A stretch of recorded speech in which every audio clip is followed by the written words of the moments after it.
कल की क्लास में हमने चर्चा करी थी विद्युत द्विध्रुव आघूर्ण और विद्युत द्विध्रुव के कारण अक्षीय रेखा पर स्थित बिंदु पर विद्युत क्षेत्र की तीव्रता और निरक्षीय रेखा पर स्थित बिंदु पर विद्युत क्षेत्र की तीव्रता। आज हम करेंगे विद्युत द्विध्रुव के कारण अक्षीय रेखा पर स्थित बिंदु पर विद्युत क्षेत्र तथा निरक्षीय रेखा पर स्थित बिंदु पर विद्युत क्षेत्र की तीव्रता में संबंध।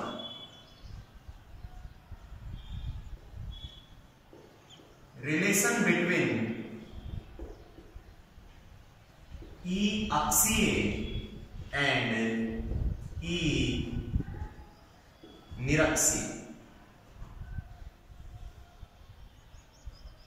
कल की क्लास में कैलकुलेट करना सिखाया था कि हम जानते हैं कि विद्युत द्विध्रुव के कारण अक्षीय रेखा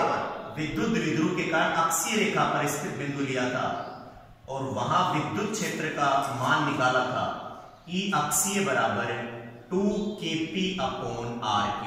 इक्वेशन फर्स्ट। इसी प्रकार निरक्षीय रेखा पर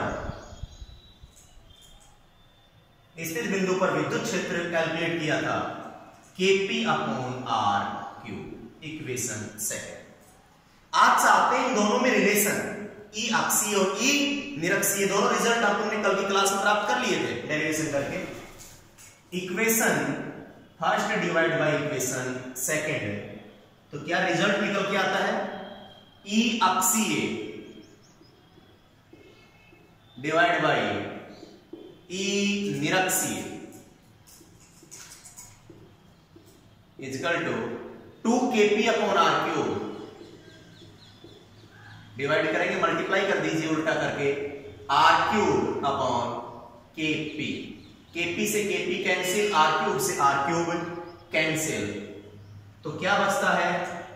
ई अक्षीय अपॉन ई निरक्षीय बराबर 2/1।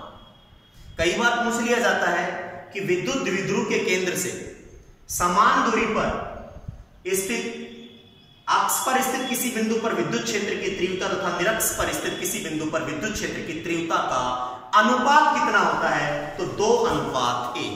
अगर पहले ये दिया है ई निरक्षीय और ई अक्षीय का अनुपात, तो रिवर्स हो जाएगा 1:2।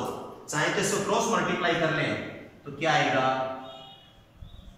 ई अक्षीय बराबर 2 × ई निरक्षीय, 2 × ई निरक्षीय। हम कह सकते हैं कि विद्युत द्विध्रुव के केंद्र से विद्युत द्विध्रुव के, थोड़ा सा समझे, ये विद्युत द्विध्रुव है, ये A और ये B, यहां रखा है -q और यहां रखा है +q। इसके केंद्र से मान लीजिए r डिस्टेंस यहां से यहां तक, ये अक्ष पर बिंदु लिया P। इतनी डिस्टेंस पर, यदि समान डिस्टेंस पर यहां बिंदु लें P, तो बताइए विद्युत क्षेत्र की तीव्रता का मान अधिक कहां पर होगा? अधिक होगा ई अक्ष पर, यानी अक्ष पर। और कितना? निरक्ष का दुगना। फॉर एग्जांपल यहां से r दूरी पर यहां इलेक्ट्रिक फील्ड है, फॉर एग्जांपल 40 न्यूटन प्रति कूलम, तो बोलिए यहां पर कितना होगा? इसका डबल, यानी 80 न्यूटन प्रति कूलम। कई बार शॉर्ट आंसर टाइप क्वेश्चन पूछ लिया जाता है, ई अक्षीय देके ई निरक्षीय पूछ लेता है, ई निरक्षीय देके ई अक्षीय पूछ लिया जाता है। तो हम कह सकते हैं कि अक्ष पर स्थित किसी बिंदु पर विद्युत क्षेत्र की तीव्रता निरक्ष पर स्थित किसी बिंदु पर विद्युत क्षेत्र की तीव्रता के 2 गुने के बराबर होती है। नोट कर लीजिए।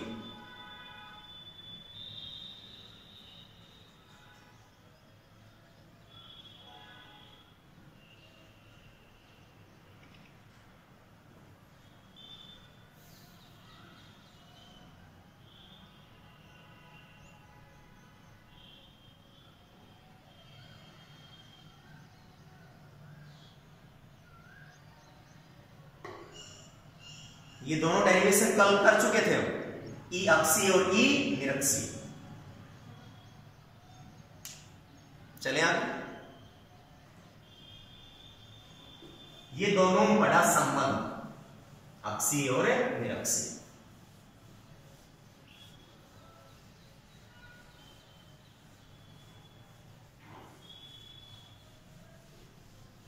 तो हमने विद्युत द्विध्रुव के कारण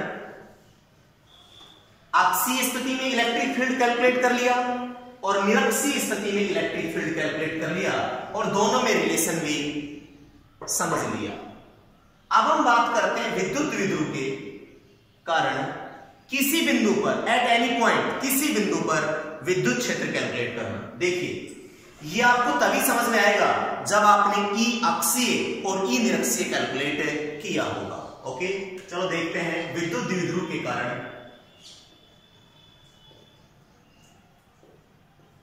विद्युत द्विध्रुव के कारण विद्युत द्विध्रुव के कारण किसी बिंदु पर एट एनी पॉइंट किसी बिंदु पर विद्युत क्षेत्र की तीव्रता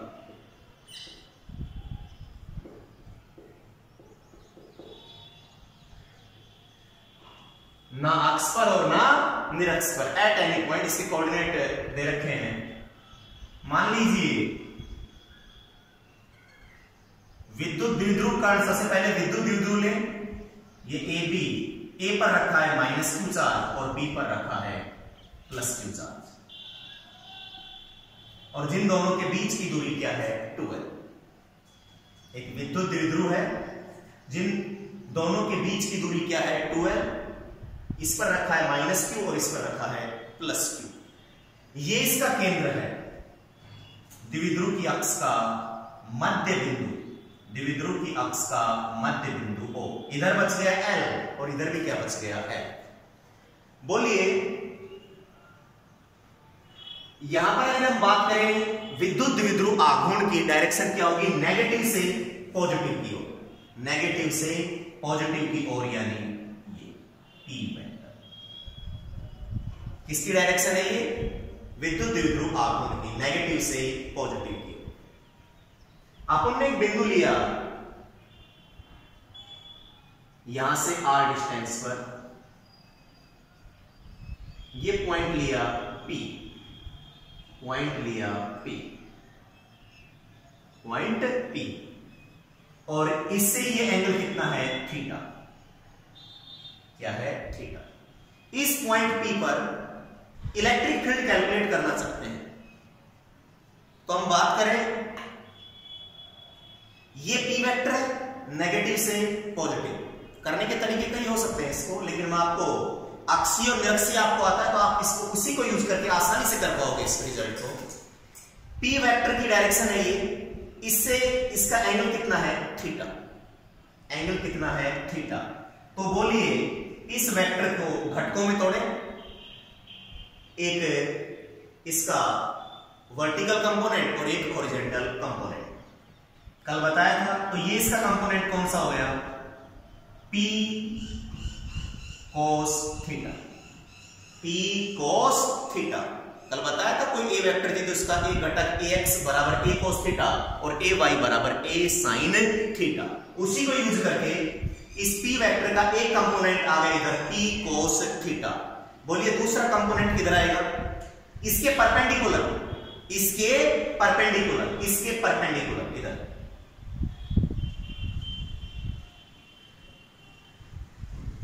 ये आएगा P sin theta, P sin theta. अरे वही बात है कल बताया था मैंने। मान लीजिए कोई एक वेक्टर है A वेक्टर,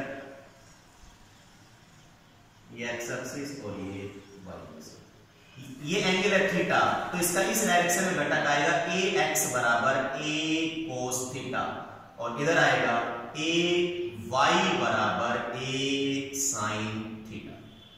इसी प्रकार से अब ये इधर ये एंगल है थीटा, तो ये इसका कंपोनेंट हो गया p cos थीटा और इसी के परपेंडिकुलर, इस लाइन के परपेंडिकुलर ये हो गया p sin थीटा, यानी ये एंगल कितने डिग्री का 90 डिग्री का कंप्लीट। इसके परपेंडिकुलर यहां पर देखिए ये है और इसके परपेंडिकुलर है ये। ओके, तो अपन ने p वेक्टर को घटकों में तोड़ लिया, p cos थीटा और p sin थीटा। अब यदि हम बात करें, यहां पर यदि हम बात करें तो p cos थीटा इधर, यानी बिंदु इस अक्ष पर, इस पर स्थित है, इसी पर स्थित है। जबकि यदि हम बात करें इसकी, यानी इसको पीछे अगर बढ़ाएं हम इस पर स्केल लगा के, इसको यदि हम पीछे बढ़ाएं तो इस p sin थीटा के लिए बिंदु P क्या है? यदि हम बात करें P लंबवत है, जबकि P cos थीटा के लिए अक्ष पर है। इसके लिए P cos थीटा के लिए तो ये बिंदु अक्ष पर है इसके लिए तो, जबकि P sin थीटा के लिए क्या है? ये निरक्ष पर। क्या है? निरक्ष पर। आप थोड़ा सा साइड में आ जाइए, याद करो कल की क्लास को। ये A और ये B, यहां रखा -q और ये रखा +q। ये द्विध्रुव का केंद्र O, इसी लाइन को आगे बढ़ाया और इससे r डिस्टेंस पर एक पॉइंट लिया P, एक पॉइंट लिया P, इसी को यूज करूंगा मैं, पुरानी क्लास का यूज करूंगा। यहां लिया एक बिंदु P जिसकी डिस्टेंस है r। P वेक्टर की डायरेक्शन इधर से इधर, यानी नेगेटिव से पॉजिटिव। तो बोलिए इसी लाइन के ऊपर है और यहां पर इलेक्ट्रिक फील्ड आया था E अक्षीय बराबर 2kp/r³। पिछले लेक्चर में इसकी चर्चा करी थी डेरिवेशन, यानी इसी की डायरेक्शन है P वेक्टर, इसी पर बिंदु तो E अक्षीय बराबर 2kp/r³। इसी प्रकार से यदि अपन ने बिंदु लिया था निरक्ष पर, कहां लिया था? निरक्ष पर।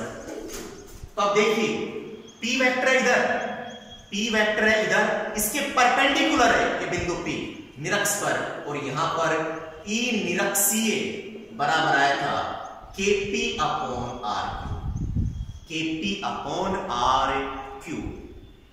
यानी ये P वेक्टर, यानी ये P है तो यहां पर भी क्या आ गया? P, और ये P के लंबवत तो यहां पर भी क्या आ गया? P। इसी को यूज करके आप ध्यान दीजिएगा, यहां पर यदि हम बात करें, एक बात और समझें, यहां पर ओवरऑल नेट इलेक्ट्रिक फील्ड आया था इधर E वेक्टर, यानी विद्युत द्विध्रुव आघूर्ण सदिश की दिशा में थीटा = 0 डिग्री, जबकि यहां पर किधर आया था? नेट इलेक्ट्रिक फील्ड आया था इधर, नेट इलेक्ट्रिक फील्ड आया था इधर। अक्ष पर यदि हम बात करें तो वहां पर एंगल आया था थीटा 0 डिग्री, यानी P वेक्टर व E वेक्टर एक ही दिशा में। जबकि निरक्ष पर यदि हम बात करें तो P वेक्टर इधर था और E वेक्टर इधर था, दोनों के मध्य एंगल कितने डिग्री? 180 डिग्री। इसीलिए इसकी वेक्टर फॉर्म में क्या साइन आया था? नेगेटिव का। E वेक्टर बराबर -kp वेक्टर/r³। ओके, अब इधर ध्यान दीजिए, वहां था P, यहां पर है एक P cos थीटा और एक है P sin थीटा। इसी को यूज करेंगे। P cos थीटा, इसी लाइन को आगे बढ़ाया, इसी के ऊपर है बिंदु P। इसका मतलब P cos थीटा की वजह से, P cos थीटा की वजह से यहां पर इलेक्ट्रिक फील्ड की डायरेक्शन किधर होगी? इसी लाइन को आगे बढ़ाया, यानी E अक्षीय, E अक्षीय। ओके, अनुदिश है। इसी प्रकार P sin थीटा के बिंदु P क्या है? परपेंडिकुलर, तो इसकी डायरेक्शन है इधर P sin थीटा की, तो बोलिए E की डायरेक्शन क्या होगी? इधर देखो P की डायरेक्शन थी इधर, जबकि निरक्ष पर E की डायरेक्शन थी इधर, तो यहां पर भी क्या होगा? इसी लाइन में यह P sin थीटा, यहां से परपेंडिकुलर डिस्टेंस है P, तो यहां पर इलेक्ट्रिक फील्ड निरक्ष किधर होगा? जस्ट इधर, यानी इसके परपेंडिकुलर, इसके परपेंडिकुलर।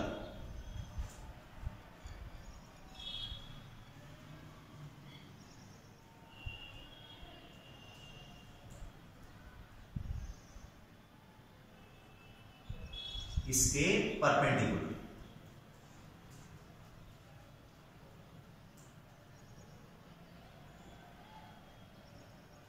ये क्या है? E निरक्षीय, E निरक्षीय, E निरक्षीय। अब देखिए ये दोनों परस्पर क्या है? लंबवत। इन दोनों का रिजल्टेंट चाहिए अपने, इन दोनों का रिजल्टेंट यानी E, नेट E। ये कौन क्या मान ले? अल्फा। क्या मान ले? अल्फा। अब इधर ध्यान दें, बस मेन खेल यही था, उसी को यूज किया मैंने और यहां इसको ड्रॉ कर लिया वेक्टर फॉर्म में। तो बोलिए E अक्षीय बराबर क्या होगा? E अक्षीय पहले क्या हुआ करता था? जब ओनली P था तो 2kp अपॉन r क्यूब, यानी P यहां तो P यहां। अब P का कंपोनेंट आ गया P cos थीटा, तो बोलिए क्या आएगा 2k, P की जगह P cos theta upon r cube. Okay, इसी प्रकार E निरक्षीय बराबर, चाहूं तो मैं वेक्टर लगा सकता हूं, वेक्टर लगाऊंगा तो यहां पर क्या आएगी डायरेक्शन, यानी OP के अनुदिश, और यहां पर क्या आएगी, यहां पर डायरेक्शन आएगी P से दूर की ओर। E निरक्षीय बराबर K, दरअसल में पहले क्या हुआ करता था, पहले ये P था और P के लंबवत बिंदु था ये, तो आया करता था KP अपॉन r क्यूब, लेकिन अब P की जगह कौन सा कंपोनेंट आ गया, P sin theta, P sin theta, तो KP sin theta upon r cube. Okay, तो मैंने इन दोनों E अक्षीय और E निरक्षीय को मॉडिफाई करके यहां पर ये निकाल लिया, E अक्षीय और E निरक्षीय वेक्टर का यूज करके। ओके, अब देखिए इन दोनों का रिजल्टेंट चाहिए अपने, क्या चाहिए, रिजल्टेंट परिणाम, यानी E या E नेट, E वेक्टर कह दीजिए, E नेट वेक्टर, ये चाहिए। तो क्या करें, जब दो सदिश परस्पर लंबवत होते हैं तो दरअसल में स्टार्टिंग में तो ऐसे ही करते हैं, E वेक्टर बराबर E अक्षीय प्लस E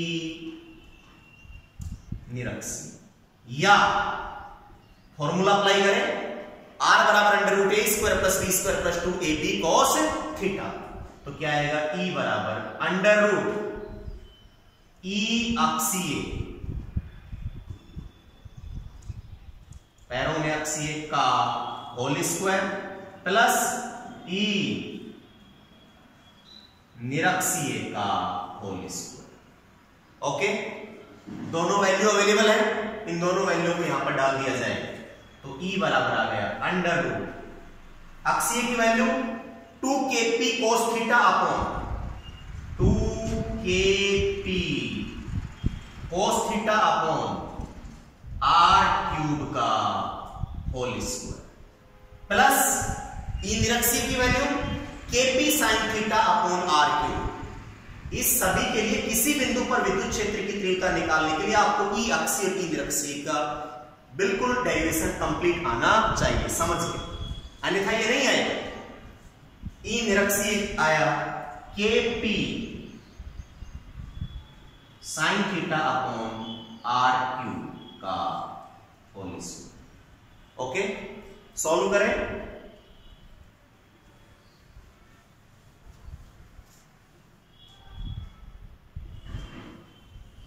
तो देखिए क्या आता है, E बराबर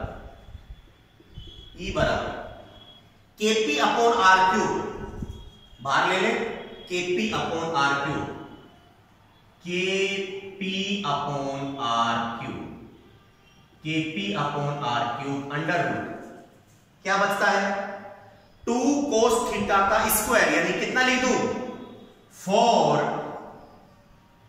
cos स्क्वायर थीटा प्लस इसके क्या बचता है अंदर साइन थीटा का स्क्वायर, यानी साइन स्क्वायर थीटा। आप ध्यान दीजिए, मैं 4 cos स्क्वायर थीटा को ऐसे लिख सकता हूं 3 cos square theta plus cos square theta. ऐसा मैं क्यों कर रहा हूं, क्योंकि साइन स्क्वायर थीटा के साथ में अगर आ जाए cos square theta, sine square theta plus cos square theta equal to 1, तो मैं इसको थोड़ा सा मॉडिफाई कर रहा हूं, E बराबर kp upon r cube under root 3 cos square theta plus cos square theta, बन गया 4 प्लस साइन स्क्वायर थीटा।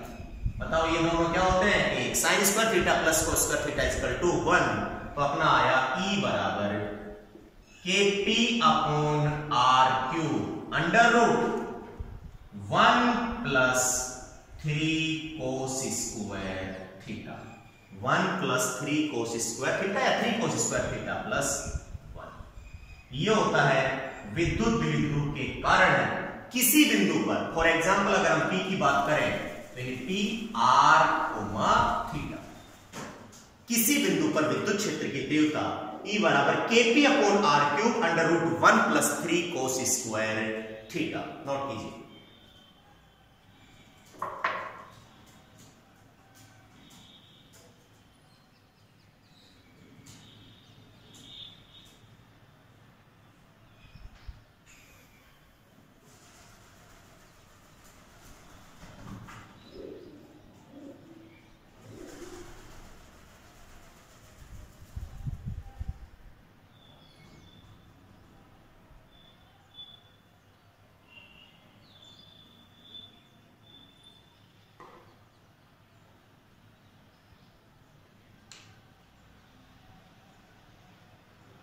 अब निकालते हैं अल्फा।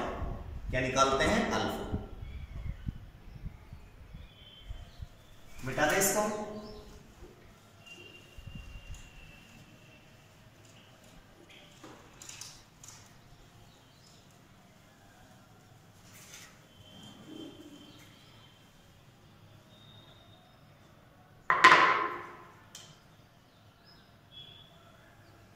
देखिए tan अल्फा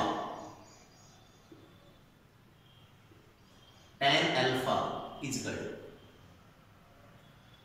LAL बटा में KKA साइन कोस tan लंब बटा में आधार, लंब बटा में आधार। बोलिए इस ट्राइंगल की यदि हम बात करें, इस ट्राइंगल की यदि हम बात करें तो इसके सामने ये तो क्या हो गया? लंब। ये साइड यानी E निरक्षीय और ये क्या हो गया? आधार यानी E अक्षीय। तो tan अल्फा बराबर E निरक्षीय अपॉन E अक्षीय और ये दोनों अपने पास अवेलेबल है। तो बोलिए क्या करूं? tan अल्फा बराबर E निरक्षीय KP sine theta upon R cube, KP sine theta upon R cube. Divide करना है तो उल्टा करके मल्टीप्लाई कर दे, R क्यूब ऊपर चला जाएगा upon 2KP cos theta, 2KP cos theta.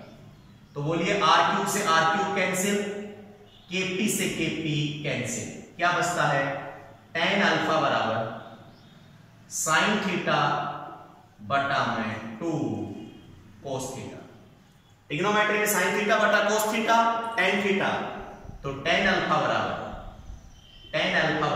1 बटा 2 tan थीटा। तो ये आ गया tan अल्फा की वैल्यू आ गई है tan अल्फा बराबर 1 बटा 2 tan थीटा, tan थीटा। यदि हम बात करें, थोड़ा समझिएगा, अब तक अपन ने क्या किया था? यदि अक्ष की बात कर रहे थे, किसकी? अक्ष की। पुरानी क्लास बहुत जरूरी है। ये माइनस क्यू और ये प्लस क्यू और ये द्विध्रुव का केंद्र O। यदि हम बात करें तो इधर डायरेक्शन नेगेटिव से पॉजिटिव, ये P वेक्टर, नेगेटिव से पॉजिटिव, और ओवरऑल अक्ष पर इलेक्ट्रिक फील्ड दिया था इधर, यानी ये E वेक्टर। बताइए इन दोनों के मध्य एंगल कितने डिग्री? 0 डिग्री। निरक्ष की यदि हम बात करें, निरक्ष की, तो यहां पर ओवरऑल इलेक्ट्रिक फील्ड आया था इधर। ये थी इलेक्ट्रिक फील्ड की डायरेक्शन और ये थी P की डायरेक्शन। बोलिए एंगल कितने degree? Theta equal to 180 degree. अब यहां पर भी अपन देखना चाहते हैं कि जो आपका P है, जो क्या है आपका P, उससे नेट इलेक्ट्रिक फील्ड यानी E रिजल्टेंट का एंगल कितना है? तो बोलिए कितना है? Theta plus alpha. यानी इस P से नेट इलेक्ट्रिक फील्ड इसका डायरेक्शन, यदि हम इसके समांतर एक लाइन खींचें, यदि हम इसके एक समांतर लाइन खींचें तो ये कितना हो गया? थीटा।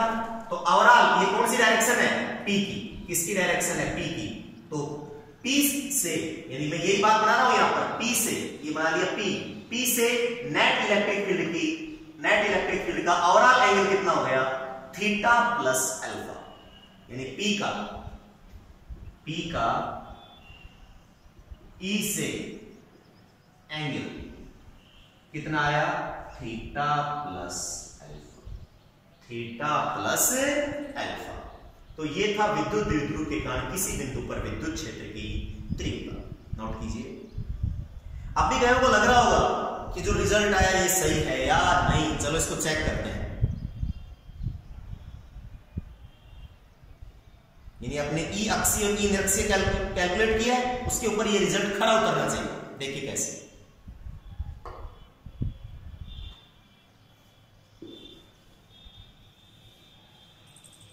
ई अक्षीय मालूम है कितना था, ई अक्षीय था 2kp/r³ और एक ई निरक्षीय आया था kp/r³। चेक कर लेते हैं इसको। देखिए कैसे अपना रिजल्ट आया at any point, E at any point क्या आया, kp/r³ √3 cos square theta plus 1। Check करते हैं इसे, ये रिजल्ट सही है या आपने जो पहले किया वो सही था या नहीं। चेक। यदि हम बात करें, ये था अपना r डिस्टेंस पॉइंट। यदि इसको मैं इस बिंदु P को मैं इधर लिया हूं, यानी ये बिंदु P इधर है, इस लाइन को मैं जब ऐसे लेके आ रहा हूं तो कहीं ना कहीं ये बिंदु P यहां जाएगा। बोलिए एंगल कितने डिग्री हो जाएगा, 0 डिग्री। और बिंदु P कहां पर पहुंच जाएगा, अक्ष पर। कहां पर पहुंच जाएगा, अक्ष पर पहुंच जाएगा। तो बोलिए थीटा कितना पुट करो, जब थीटा 0 होगा, जब थीटा 0 होगा तो ये बिंदु P कहां पर आ जाएगा, अक्ष पर। इसमें थीटा इक्वल टू 0 डिग्री रखने पर बोलिए बिंदु P कहां पर आ गया, अक्ष पर। तो ई अक्षीय, ई अक्षीय बराबर डालिए, क्रॉस चेक हो रहा है, kp/r³ √3 cos square 0 degree plus 1। cos 0 की वैल्यू 1, 1 का स्क्वायर 1, तो क्या बचता है अंदर, ई अक्षीय बराबर kp/r³ √3 मल्टीप्लाई 1 3 प्लस 1 4 12 2। तो ई अक्षीय बराबर 2kp/r³। यही तो होता था। इसका मतलब हमारा फॉर्मूला ये सही है, general formula eight any point kp/r³ √3 cos square theta plus 1। अगर कहता PR कोमा अल्फा तो यहां पर क्या आ जाता, अल्फा। कहता बीटा तो क्या आ जाता, बीटा। कहता फाई तो यहां पर क्या आ जाता, फाई। ओके, तो ये क्रॉस चेक कर लिया हमने, वाकई में अक्ष पर विद्युत क्षेत्र की तीव्रता का मान यही होता है। इसी प्रकार क्रॉस चेक करें जब बिंदु P कहां पर आ जाए, निरक्ष पर। इधर ध्यान दें, Roman second point, Roman second point.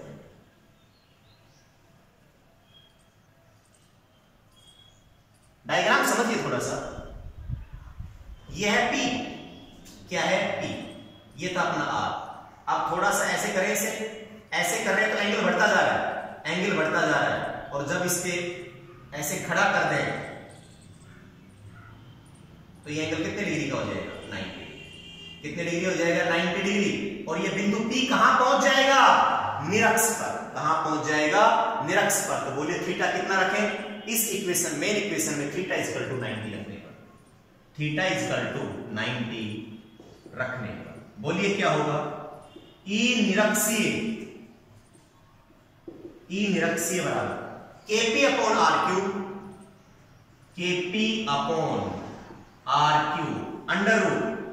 √3 cos square theta की जगह 90, 3 cos स्क्वायर 90 प्लस 1।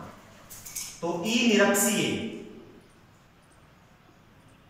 निरक्षीय बराबर kp/r³ cos 90 की वैल्यू 0, तो 3 मल्टीप्लाई 0, ये पूरा पद 0 हो गया, 0 प्लस 1।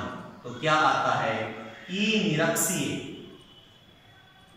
ई निरक्षीय बराबर KP अपॉन R3। वाकई में यही आया था कल, KP अपॉन R3। तो ये मेन फॉर्मूला है। Eight any point KP upon R3 √3 cos square theta plus 1। अगर बिंदु अक्ष पर है तो थीटा 0 डिग्री पुट किया, निरक्ष पर है थीटा 90 डिग्री। और ई अक्षीय और ई निरक्षीय को यूज करके एट एनी पॉइंट पर ये कैलकुलेशन किया और रिजल्ट को प्राप्त किया। नोट कर लीजिए।